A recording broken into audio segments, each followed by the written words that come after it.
Good afternoon, everyone. It is great to have you here today at the Science of Success. My name's Simone Leslie, and I'm a Master Neurostrategist. I've been in this industry for the past 18 years, and I'll tell you a little bit more about that in a minute. But for the moment, congratulations from being here. One of the greatest things we can do is invest in the biggest resource we actually have, and that is our brain. Everything that we create in life stems from what's programmed in there, as you'll find out a little bit more about today. So what I'd love to hear from everyone who's on is if you want to pop in the chat box, what's the greatest thing you'd like to get out of today? That'll really help me customize it as we go along through the slides as well. So again, welcome to the Science of Success. It is great to have you here today. And today I'm going to talk about how we can literally change our life simply by changing our minds. Our mind, as I mentioned, is the biggest resource that we have, and every single person has access to the same playing field. So the greatest thing we can do is understand why we get the results we do, why we make those decisions, and why we sometimes go around that same old mountain. I don't know if you've ever done that, whether it be in finances or your bottom line in business. It could be health and relationships, whatever it is. I don't know if you've ever found yourself going around that same old mountain again and wondering why you keep making those same mistakes, or perhaps just those same choices or even different choices leading to the same results. Today we're going to talk about the key that unlocks your goals. And as I mentioned, you already have this key. What if you could change your life literally and simply by changing your mind? Well, you can. And when I mean change, I mean transform. Because I don't know about you, but have you ever seen a butterfly turn back into a caterpillar? I haven't. And this is about transformation. It's not just about making a different decision. It's literally about transforming the neural programs in your mind so you actually create a brand new mindset that leads to the goals and the results that you really want to in life. So a little bit about me. I am a Master Neurostrategist. I've been in this industry now for about 18 years, both here in Australia and different countries overseas as well. International in the first, second and third world.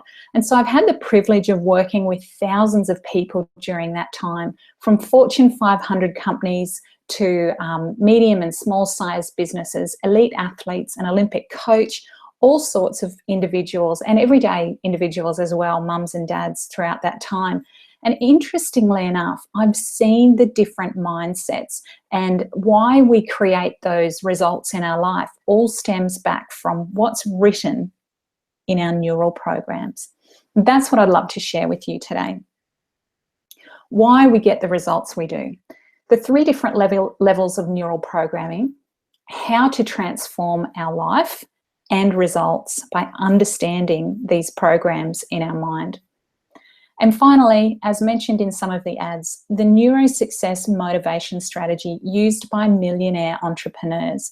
This one thing separates them from the rest. It is an elite mindset, and yet it's not unachievable. It's very achievable, very attainable. We just need to know how to use this strategy, and I'll be sharing that with you as we go along. So first I'd like to talk about the foundation of success. The higher we want to build a high-rise building, the more solid we need the foundations. And it's the exact same with us as individuals. The greater results we want in life, the greater the foundations have to be. So what are our foundations? Well, the answer is in our identity and our authority. What we believe we are worth at the deepest neural programming level. How well do we know, love and accept who we are, warts and all? This might sound at first a little bit airy-fairy, but believe me, it is scientifically proven time and time again. Whatever is written in your core identity neural programs is what you will produce. And it really doesn't matter how much we want the goals, whether it be wealth creation, health, relationships, whatever it is. regardless of how much we desire these things, and even if we have a magnificent plan to attain it, if we don't actually have that foundation of success, that belief in who we are, our understanding and support of our own identity, if we don't have that, the outcome will always be some form of subconscious limitation or self-sabotage, because we will not cross our core beliefs. It's just how we're wired as human beings. But take heart, there is a way to reprogram our brain for solid foundations and exponential results. So I'd like to move on to the difference between willpower versus neural programs. Now, willpower is our conscious mind, our positive affirmations, positive thinking, etc. Everything in our conscious mind. That's our willpower. And our neural programs are all subconscious, the powerhouse in our subconscious mind. And every outcome we make is a direct result of our subconscious neural programs. So that's the key that we need to address. We need to go straight to the core, straight to the root cause of our outcomes, and change any glitches, any limitations, any lies that we've got written in there. That's what we need to pull out, rewrite them, and basically rewire it back into our subconscious mind so we're running off those programs. And this is how I explain how it's done. I often refer to our neural programs as being like train tracks. And if you were on a train going from Brisbane to Sydney, you bought your ticket, packed your bag, you're on the train, it's left, you're on the journey. Halfway through this journey, you start to think, you know what, I really don't want to end up in Sydney. I would much prefer to go to Perth, let's say. Perth is nice this time of year. I've never been there. I'd love to go there, heard some great things about it. So I know what I'll do. I'm going to write out some positive affirmations. I'm going to stick them on the vestibule, and I'm going to start telling people when they come in how I'm going to Perth. I'm going to think and focus all my thoughts on how I'm going to Perth. And let's say you do this for the next few hours on the train, regardless of the looks you're getting when people, get on at the different stations. Let me ask you a question. Is that train that you're on, where the train tracks go from Brisbane to Sydney, is that train right at that moment going to take you to Perth? No or no? No, that's right. The answer is no. It will not take you to Perth because the train tracks are laid from Brisbane to Sydney. And so that's where the train's going. And no matter how much positive affirmations, positive thinking, sprouting all this stuff, it doesn't matter how much we do that, it's not going to change those train tracks. And unfortunately, that is similar with our neural programs being like train tracks. Sometimes positive thinking and affirmations are just not enough. Now, please hear me right. Positive thinking and affirmations are amazing, and they definitely have their place. But if we really want to change an old habit, we need to address the neural programs. Because I don't know about you, if you've ever decided, okay, let's look at a health regime, for example. You decide, I'm going to get healthy. And so you put yourself on a strict diet and you throw out all the chocolate and whatnot in your house. You decide the very next morning you're going to get up at 5 a.m. and go for a jog. You may not have jogged for 20 years, but you're determined. You've written down your affirmations and you're determined. Now, let's say it comes around the next morning and you do get up at 5 o'clock, and let's say you do go for a jog, and perhaps you do eat healthy that day, and maybe even for the next few days. But let me ask you this. If you've ever done something like that, is it likely that you've possibly fallen back into old habits, that perhaps new willpower routine didn't stick? I know it's more common that, yes, we do fall back into old habits. The reason being is those habits are neural programs. They are train tracks. So what do? We need to rip up those train tracks and relay them to the destinations and places and outcomes that we really want in life. So just one more example of conscious versus subconscious. Now, you might be sitting in your office or at home or wherever you are listening and watching this. I'd just love for you to fold your arms, and it's great if you actually do this, not just listen to it, because it really brings home the point of conscious versus subconscious. So if you fold your arms, I'm actually doing it as well, so we're all folding our arms together. Hopefully it feels quite normal and quite natural. The reason being is that actually is a subconscious neural program. We have programs for everything, and we don't even have to think about it. We just run off them. That's the beauty of our subconscious mind. But if I asked you to change your hands the other way, so the other arm's on top, so fold your arms the other way. Now, some of you may be struggling with that right now. That may well be a little bit harder. And the reason being is because you've just switched to your conscious mind. So if you go back and fold your arms normally, that's easy, isn't it? That's subconscious mind. Feels comfortable, don't have to think about it. You're just running off those train tracks, running off those programs. But again, if you try and swap back to the other arm on top, you don't have a program for that. That is conscious mind. You're consciously having to think about it. And it feels a little bit weird and it feels a bit harder to do. Okay, you can put your arms the normal way now, or however you can relax now. I'd like to take you through the process of how we process information to create results, whether they be good or bad. So what happens is we are gathering information 24 hours a day, whether we are awake or asleep, through our 5 senses. So through our sight, sound, taste, touch, and smell. We are continually gathering this information. And the first port of call is that it actually does go through to our thoughts, and some of them we pick up. So right now, hopefully, you're picking up your auditory senses by listening to this webinar, and your visual senses by watching this webinar as well.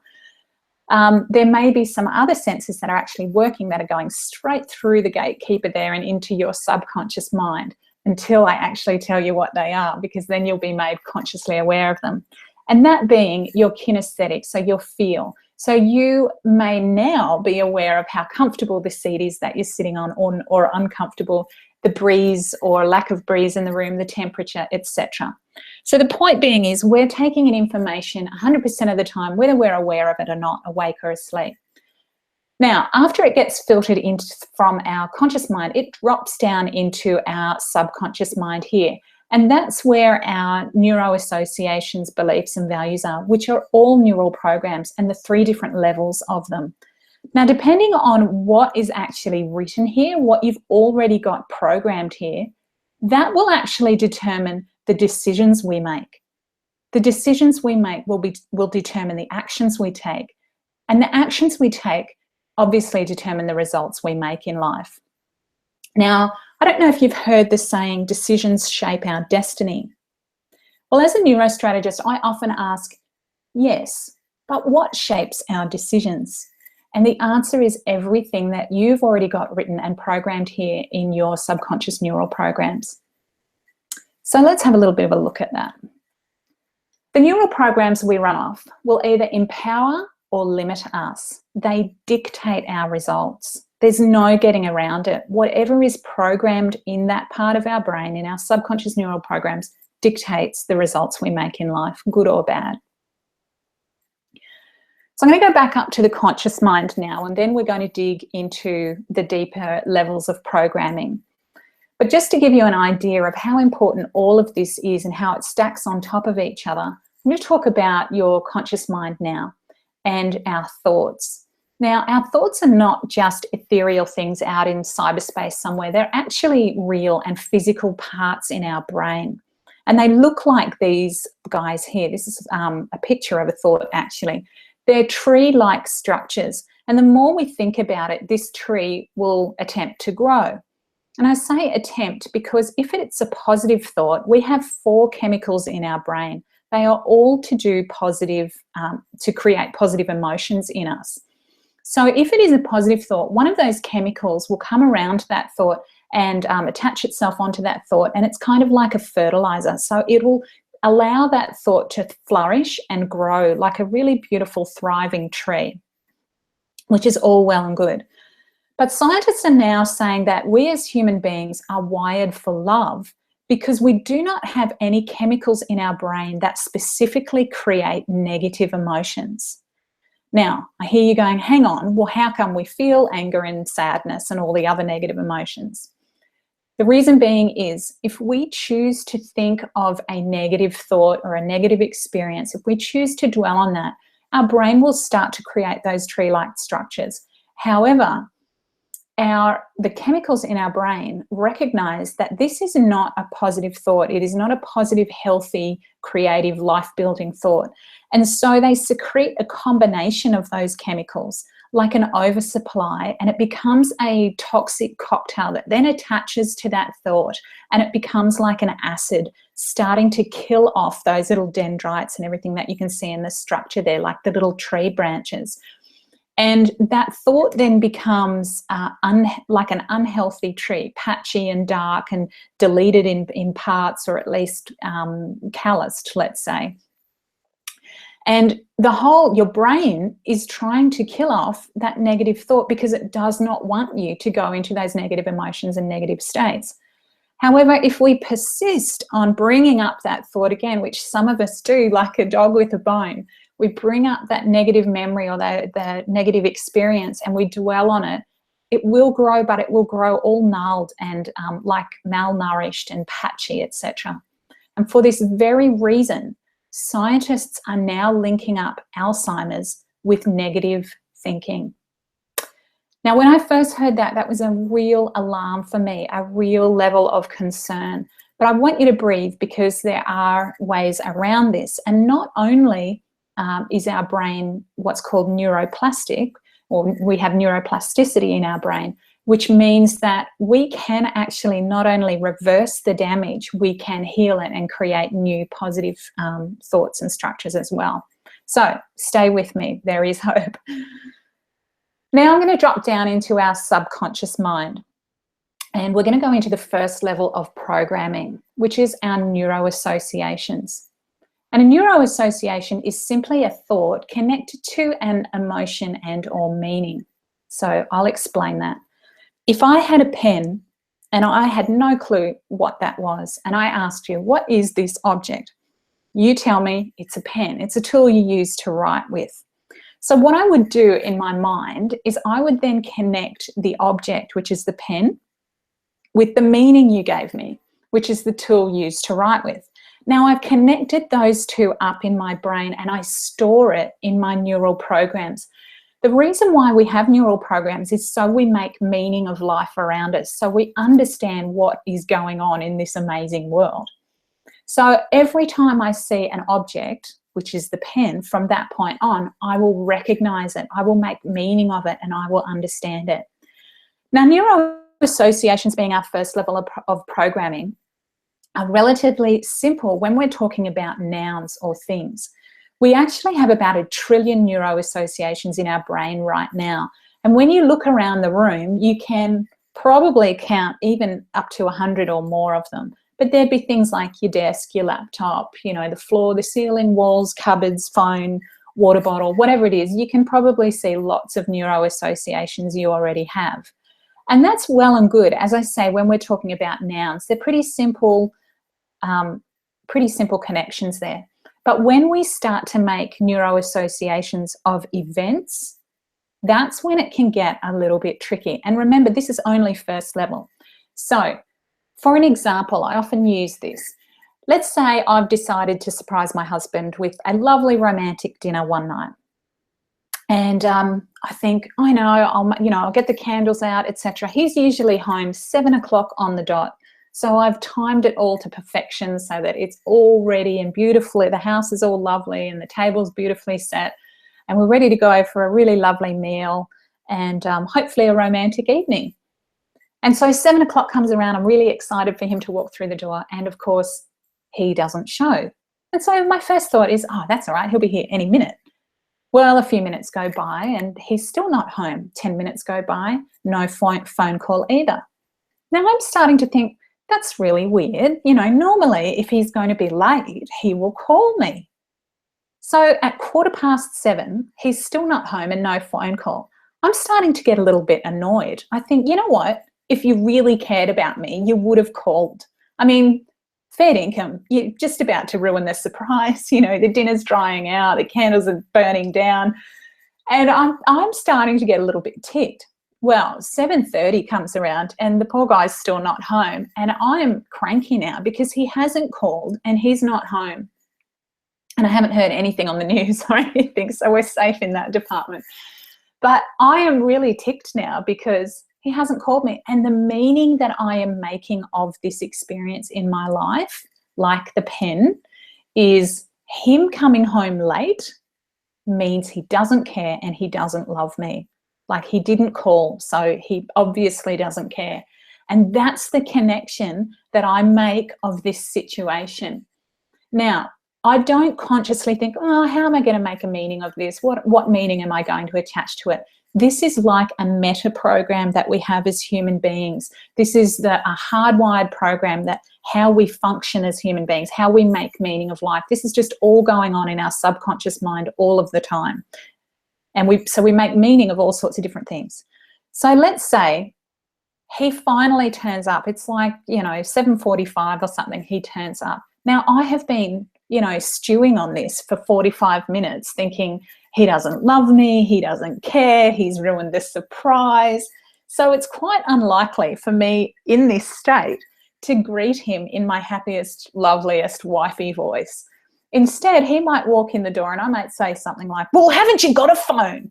And he feels this barrage and then, goes, well, hang on a sec, what's wrong with you? And unfortunately, instead of having a lovely romantic evening, we have a Barney or a fight and a downward spiral. So what I've done here is I've connected in my brain, as I mentioned, him coming home late means he doesn't love me. But what if, now especially girls, what if I'm wrong? I know, but I could be wrong on this. What if I'm actually believing a lie? What if what actually happened was he decided to take an extra job that day, and it was out on a remote location, and he knew he would actually get overtime for going to that specific job, and because he was saving money to take me away for a romantic weekend. So he thinks, yeah, now he's going to do that. And so what happens when he's out on this remote location is he's dropped his phone or he's run over it or something. He's got no way of contacting me. So what would happen if that was the truth? That would mean that him coming home late means he does love me. Now let's have a look. If I had this one first level of programming in my brain, how differently I would react, how differently I would respond, how different my decisions, my actions, and my results would be. So if I believe that him coming home late means that he does love me, it really wouldn't matter what time he came home. As soon as he walked through the door, I'd go, oh, hey, babe, how are you? You must have had a really long day. Are you okay? And he's thinking, wow, this is all right. I give him a bit of a shoulder rub. I go, don't worry, I can just heat dinner up. It's okay. Come and sit down. He's like, oh, I'm really sorry. I'm like, it's okay. Everything's fine. And of course, we have a lovely evening, all because of this first level of programming in our brains, which is our neuroassociations. So you can see here how often in life we can make meaning of situations and events that may not be the truth. However, they are our reality because they're our neural programs that we're running off. We're in it. We're creating results, decisions, actions out of those neural programs, but they may not be the truth. And this is where we can get the first level of glitches in our neuroassociations, our neural programs. And this is where we can start to create limitations and self-sabotage. So this is the initial area that we need to clean up. Here are some more interesting realities. Let me share with you. Sometimes what we see is not always the truth.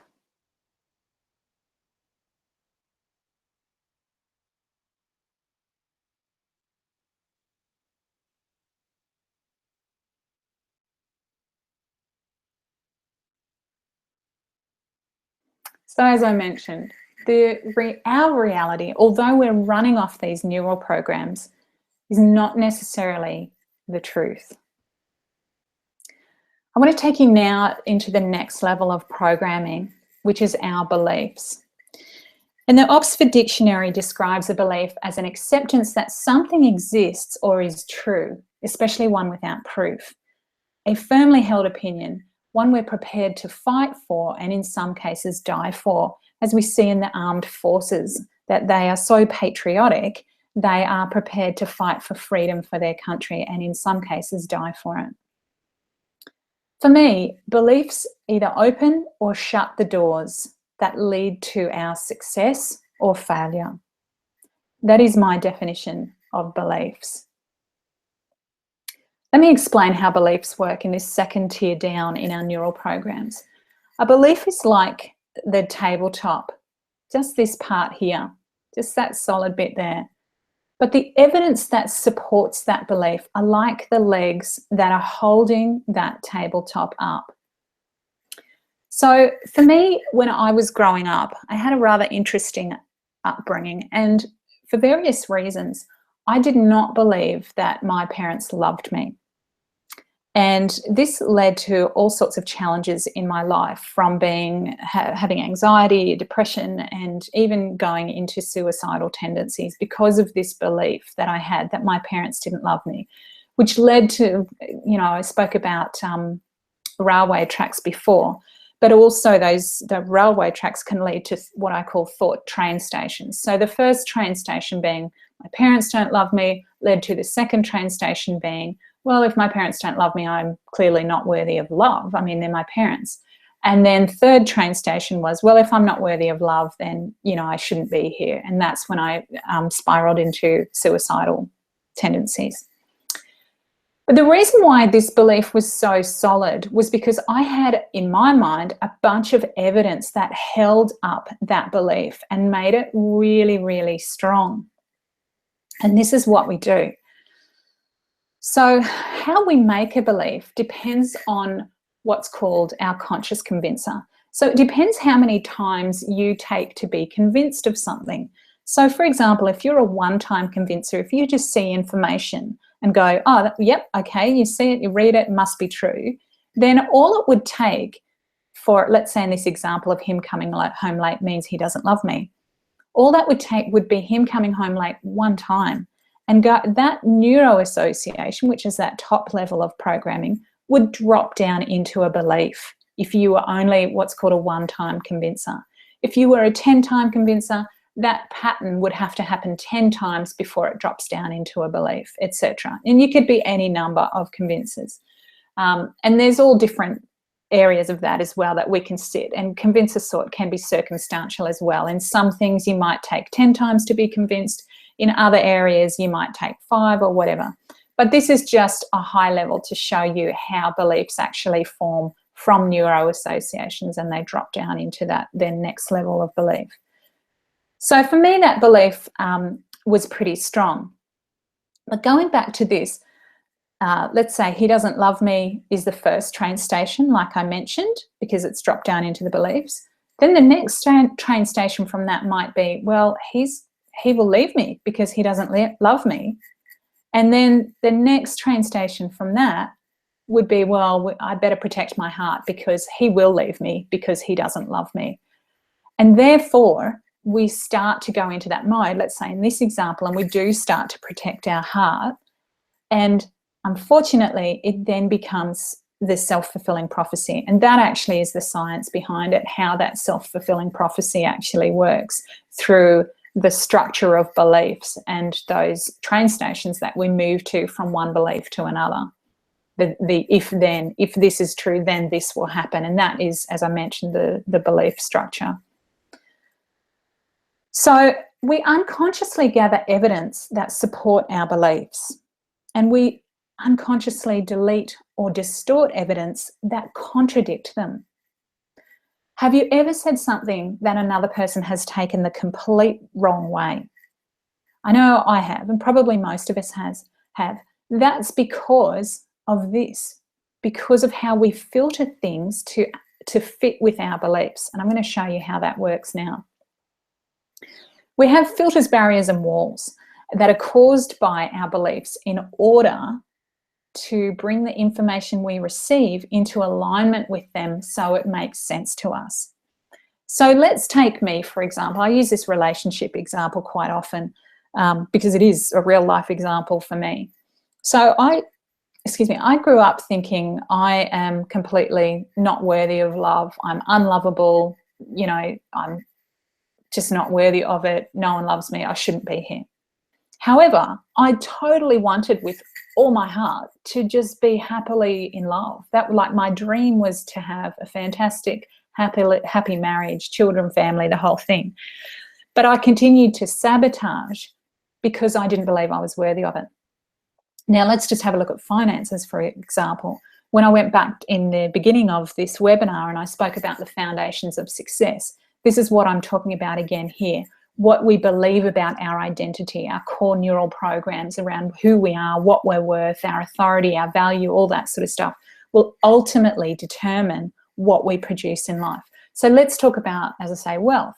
If I don't believe at that core level that I'm worthy of being a millionaire, multimillionaire, billionaire, whatever it is, you know, or even just having a nice car or a nice house, if I ultimately don't believe that I'm worthy of that, it doesn't matter how much I desire it, what great plan I put in place to achieve it, I will self-sabotage because I will not cross my core beliefs. And this is what happens here.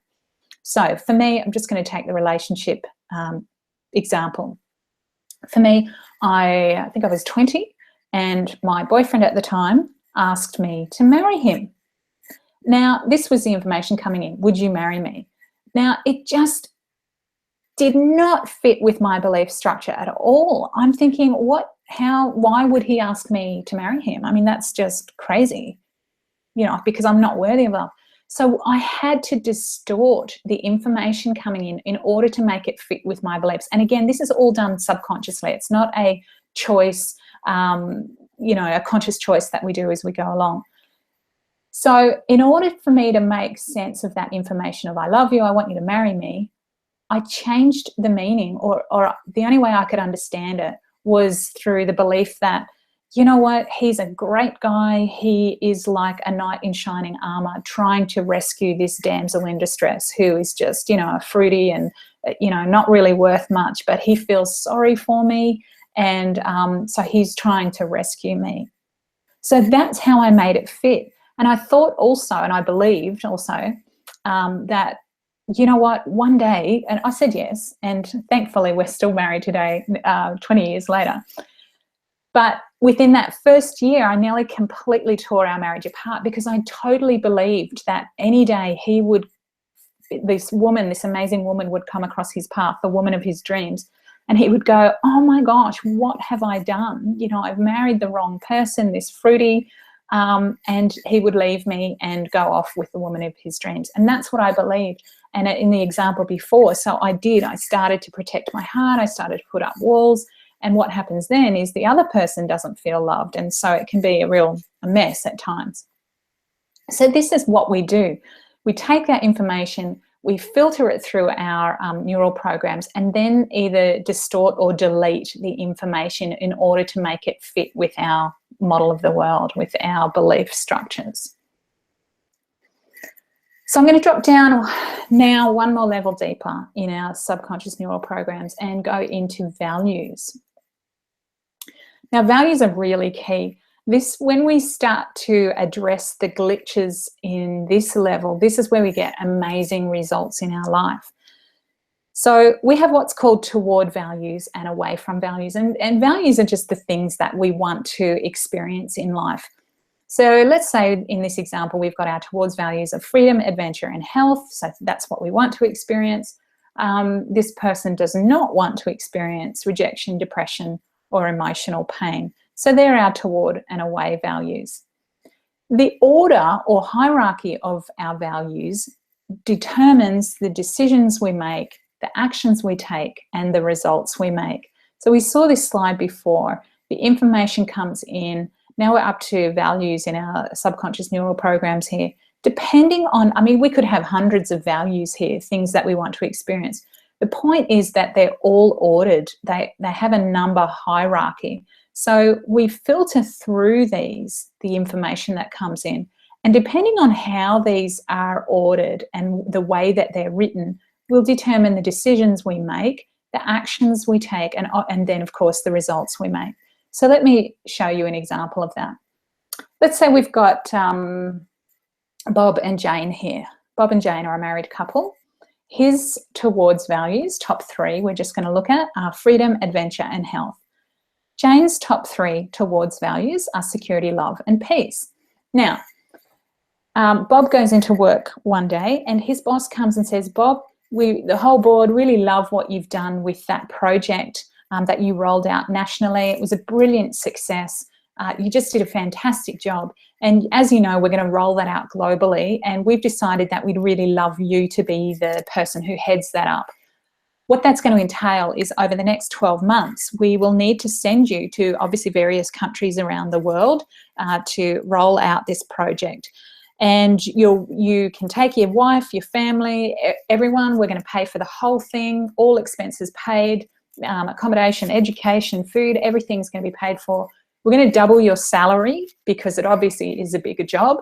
And the only thing is, though, because we're going to have to replace you in that national role, when you come back, you may not have that role. This may just be a 12-month contract for you. We cannot guarantee that we're going to have a job for you after this 12-month rollout.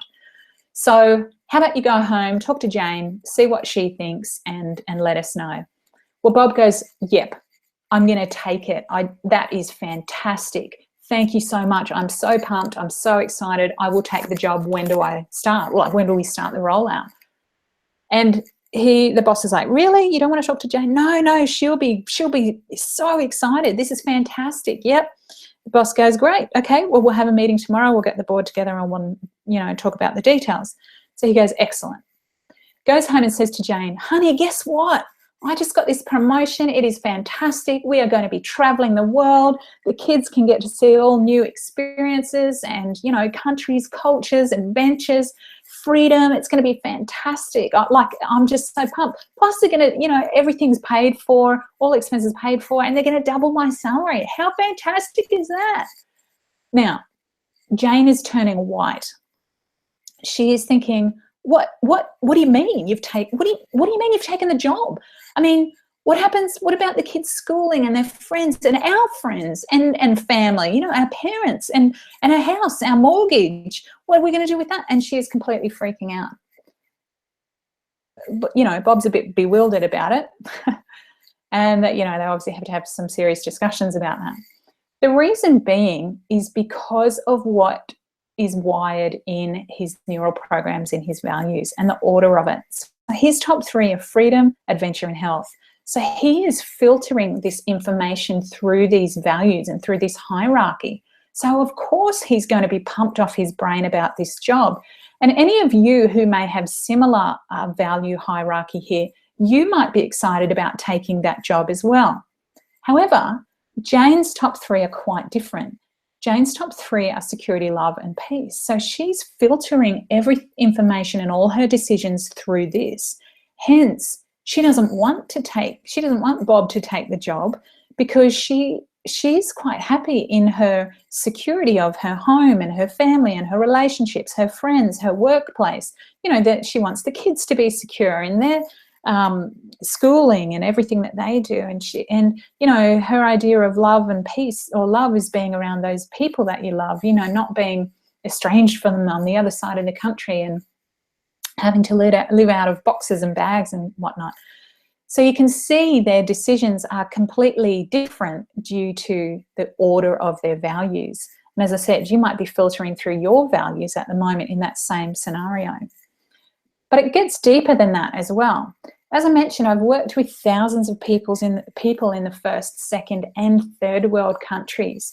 And at least for the first world, the phenomenon that I've come across is that the majority of people, and I'm talking over 95% of people, probably even closer to 98, 99% of people, make it incredibly hard for them to feel their towards values. So all those great things like love, adventure, health, peace, security, all those great things that we want to feel, the way those programs are written, we make it incredibly hard to feel them. And yet very easy to feel our away from values like rejection, failure, regret, guilt, shame, all those sorts of things. And this is a phenomenon, as I said, in the first world countries that I've worked in. It's about 98, 99% is probably more accurate. I've really only come across, I think, 2 or 3 people out of the thousands that I've worked with who have had a reasonable wiring of this. The other thing why we make it hard to feel our towards values is we often link with the word and. So underneath every value, we have what's called rules. So what has to happen for me to feel success? And then I would have a bunch of things that would have to happen for me to feel success. And let's say, or love, or whatever it is. For me, under love, I had probably, at least 100 rules under love. Things like, well, he would have to ring me several times a day just, to tell me that he loves me, buy me flowers, occasionally take me out for coffee, give me, a hug every day, all these things that I would have as my rules. That's what would have to happen for me to feel loved. But I would link with the word and. So unfortunately, if my poor hubby only did like 99 of these rules and he missed one, because they were linked with and, I would go, well, see, you don't love me. I know, it's shocking, isn't it? Yeah, I know you're feeling sorry for him. Anyway, it's all cleaned up now. So we can make it incredibly hard to feel those towards values by the way, not only the way they're written, but linking them with the word and. And we can make it incredibly easy to feel our away from values, which is something that definitely needs to be cleaned up to create that solid foundation of success in our lives. Here's an interesting thing as well. And when I mentioned about the millionaire entrepreneur's motivational strategy, this is the key here. This one right here is what completely will transform your life. Just this one little key here. When we're talking about rules underneath our values, we have what's called external or internal rules. Now, external rules give our power over to other people, circumstances, or events. What I mean by that is, if I've got my rules around love, anytime or he has to give me a hug, or I feel loved anytime someone gives me a hug or tells me that they love me, or when someone buys me flowers, or when he takes me out for coffee. Who's in control of feeling loved, me or the other person? It's the other person, isn't it? Because they have to tell me, and I can't make them tell me that they love me. If I do, it's probably not genuine, and then I wouldn't believe it anyway. So this is an absolute key, because, as I say, 98% of people have the majority of their rules as external. And so we wonder with, people suffering from anxiety and depression like I was, why we can be on this emotional roller coaster, or even in the success world, entrepreneurs, business people, why we, struggle to maintain that mindset, or we feel like we're going around the same mountain or being knocked off course. This is why. This is the answer here. Having those external rules is giving our power and our control over to other people's circumstances or events. What we need to do is take back that control and take back that power, rewrite these rules and these programs to be internal. So my rules around love now, and they're incredibly easy as well, easy to feel. My rules around love now are, anytime I breathe, I feel loved. Who's in control of that? Is it someone else or me? It's me, isn't it? It's internal now. Anytime I give a hug, anytime I tell someone I love them, one of them is anytime I look at nature. It's one of my most favorite things to do, whether it's a tree in my front yard, or, going for a walk on the beach or the bush or something. Anytime I see nature, I feel love. And I am totally in control of that rule. And therefore, I'm totally in control of how I feel. And we rewrite all of these. It's not just only around, love and health, and it's all around success. What has to happen for me to feel success? Often if we have a rule like, well, when I see $1 million in my bank account, that's an external rule. And for the majority of people may never feel successful because they may never have that $1 million just lazily sitting around in their bank account. So we need to rewrite and recreate, reprogram these rules to make it incredibly easy for us to feel the positive things and hard to feel the negative things. And we put it all back in control, which is creating them internally. This one thing is what completely transforms not only your mindset, but your life and every result you make in life. So I hope you've gained some further insight that by changing your mind, you literally can change your life. I love this quote by George Bernard Shaw, that progress is impossible without change, and those who cannot change their minds cannot change anything. So they say change is as good as a holiday, but a holiday may only last a few days, and we can spend thousands of dollars and weeks planning it. What if you can invest one day that could change your life forever? Well, I actually offer a one-day program that does exactly that, called Change Your Mind, Change Your Life. Now, it's not for everyone. So I just thank you for being here on this program, and I hope you've got some out of it. But for those who would like to find out a little bit more about this and how we literally can reprogram your mind in one day, stay with me and I'll tell you a little bit about this program. It comes with a 100% money back guarantee. The next one I'm running is on Saturday, June 11th in Brisbane CBD. It is a live program. It runs from 8 a.m. to 6 p.m. And I guarantee the person you walk in will be different to the person you walk out, or you can have your money back. I don't believe in paying for nothing. You never go to Myers and, you know, spend $100 or a few $100s and walk out with air. You always grab something. And that's the same in my business. I guarantee all my work. Here are a couple of testimonies from the program in the past. This one's from Roz. Simone's one-day program made me realise how I had been limiting and sabotaging my life in so many areas. Health, well-being, personal relationships and career were all affected. Since doing the program a couple of years ago, I've had outstanding results. I've lost 35 kilos and have stuck to a fitness program, which I struggled with for many years. My relationships are now strong and so much more meaningful. I've recently fulfilled a lifelong dream to go to Africa, which in itself was amazing. My career has taken off in leaps and bounds. I highly recommend this program to anyone who wants to transform their life. It has radically changed mine. And this one from Jen, I absolutely loved this program. I've done lots of other personal development, but nothing that got to the wiring of my brain quite like this did. I now have a whole new set of rules that I cannot believe kicked in virtually overnight. Things that were so difficult for me to deal with now are not. It's so simple and yet so mind-blowingly fast and effective. I love it. If you're stuck in a mindset that doesn't even feel like it's your own, or if you just want to break through some personal barriers that are holding you back, then this is the exact program for you. I love this. It's not woo-woo. It's brain science and it works. So there's lots more on my website if you'd like to check them out at simoneleslie.com.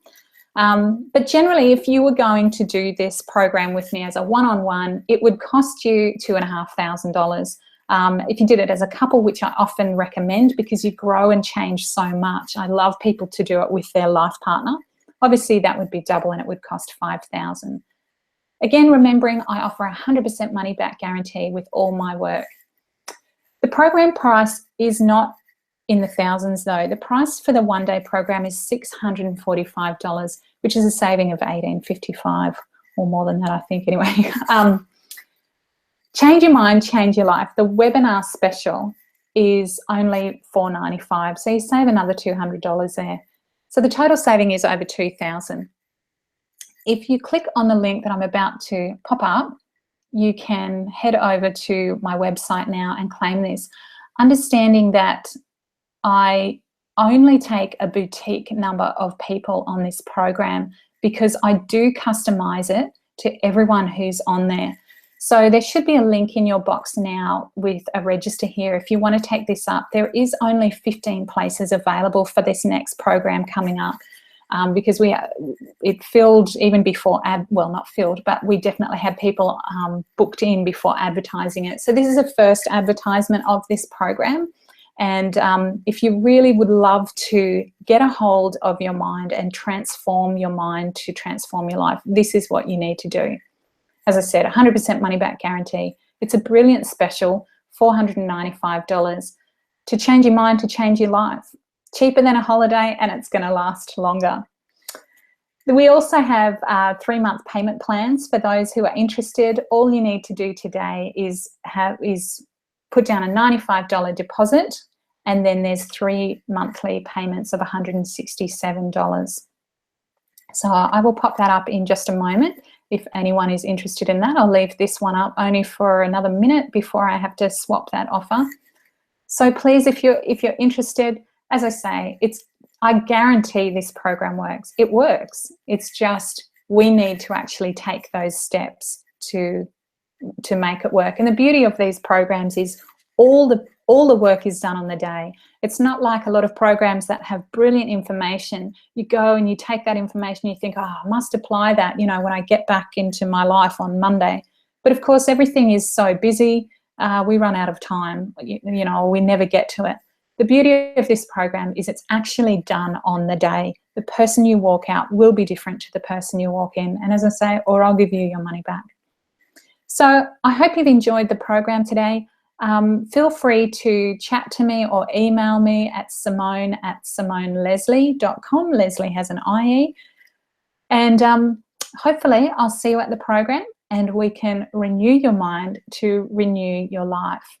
I'm just going to pop up that other one in case anyone is interested in the payment plan. It is a great way to go as well. So again, all you need to do today for this payment plan is put down your $95 deposit just so we can guarantee your place, because it will fill up very quickly. It's a very boutique program, and yeah, spots are limited. So if that's the one that you're interested in, click on Secure My Spot Now, which should be in the chat section there, and that'll take you to the website, which all you need to do is put that $95 deposit down so we can guarantee your place.